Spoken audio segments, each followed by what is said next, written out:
we gotta talk about the most ridiculous thing the Orks have ever created. So you guys know about the Ork rocks, which are basically asteroids that the Orks have converted into ships. But what if I told you there was something even more ridiculous? What about an Ork rock the size of a moon? Because yeah, that's absolutely a thing. It's called an Ork attack moon, and you're gonna have to bear with me because there's no official artwork of this thing. To be honest, there's not even any fan art. And when I say Ork attack moon, whatever it is you're picturing, that's exactly what it is. They're basically an Ork rock, but on a massive scale. They're originally either a moon, a planetoid, or an asteroid around the same size. The Orks then hollowed it out, and then glued an absolutely insane amount of guns and rockets to it. There's a lot of things that made the attack moon super scary. The first is that they didn't need to use the warp to travel. They instead took a shortcut through subspace. There are conflicting reports on whether or not travel through subspace and the moons could arrive instantaneously, or it at least took a little bit of time. Regardless though, it was way faster than warp travel. Regardless of how long it actually took though, once the moon arrived at its destination, it would arrive suddenly with no warning, closer to the target planet than physics would normally allow. The massive gravitational pull of this thing would cause absolute chaos on the planet's surface. We're talking things like tidal waves and earthquakes, just to name a few. The moon would then open its massive jaws, and then a truly insane amount of Ork ships would flood out of it, begin the invasion before the people on the planet even knew what was happening.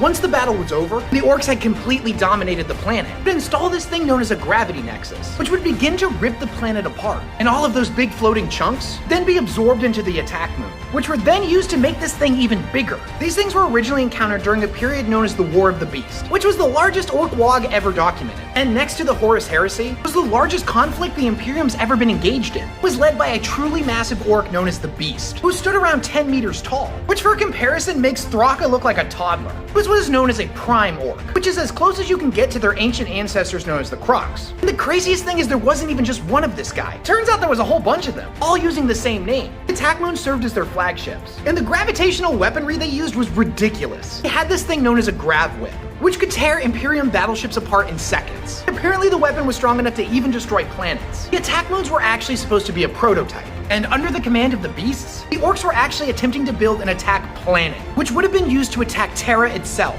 and could have spelled the end of the Imperium. Thankfully, the Orks were eventually defeated at the Third Battle of Olenor, and that massive WOG ended up fizzling out. Now, it is well documented that the Imperium was able to destroy a lot of these things, but the problem is we don't actually know how many there were, so there very well could still be some attack moons out there. Here's the thing though, when a WOG is in full effect and there's a whole bunch of Orks, they literally get smarter. So with the sheer insane amount of Orks participating in the War of the Beast, their technology was actually better than that of the Imperium, and the boys were truly the smartest. But without the Beast there to lead them, the WOG having fizzled out, it's unlikely the Orks even have any idea how to operate them, let alone build a new one. But hopefully Thraka's WOG never reaches the same size.